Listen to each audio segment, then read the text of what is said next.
નમસ્કાર ખેડૂત મિત્રો, હું Manish Patel retro agro solution કંપનીમાં જોબ કરું છું. આજે અમે ગાંધીનગરના ચિલોડા ગામે આવ્યા છીએ. તો ખેડૂત મિત્રો, ભીંડા તો દરેક કંપનીના કે કોઈ પણ વેરાયટી બધા સારા જ હોય છે, પણ બીજી વેરાયટી કરતાં આ રેટ્રો 11+ની અલગ કેવી રીતે પડે છે એ તમને બતાવીશ. સૌ પ્રથમ તો તમે જોઈ શકો છો કે આ ભીંડા દરેક છોડ પર એક ભીંડો તમને તોડાશે, જે બીજી વેરાયટી કરતાં અલગ થશે.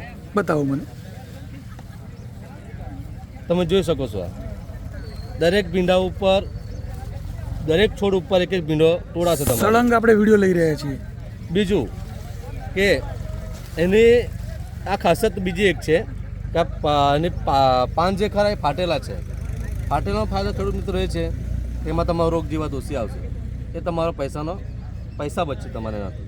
બીજું કે આપણને એક ઉત્પાદન વધારે જોઈશે. એનું બીજું કારણ એક છે કે દરેક છોડમાં તમે ઇન્ટરનોટ જોઈ શકો છો, એકદમ નજીક છે. એક છોડ પર તમે જોઈ શકો છો એકદમ નજીક છે. બીજું કે આ રેટ્રો 11+ની અંદર આ તમે ભીંડાનો ઝુમખો જોઈ શકો છો, જેથી એની ટોચ પૂરી થતી નથી. હાલમાં 25 ટોચ થઈ છે. આ ભીંડા તમે જોઈ શકો છો, આજુબાજુમાં તમે આખો પ્લોટ જોઈ શકો છો. 25 ટોચ ભીંડા થઈ છે. તે છતાં પણ હજુ અમને વિશ્વાસ છે ને અમે જે ખેડૂતનો અભિપ્રાય લીધો છે જોવા માટે આવ્યા હતા, એમને એવું કેવું છે આ વેરાયટી હજુ 100 થી 120 ટોચ થશે. તો ખેડૂત મિત્રો, તમને આ બીજી વેરાયટી કરતાં કેવી રીતે અલગ આ વેરાયટી પડે છે તમને બતાવ્યું છે. એના ફૂલ તમે જોઈ શકો છો, એમની ભીંડાની ક્વોલિટી તમે જોઈ શકો છો, આ ભીંડાનો ઝુમખો તમે જોઈ શકો છો. આની ટોચ પૂરી થશે નહીં.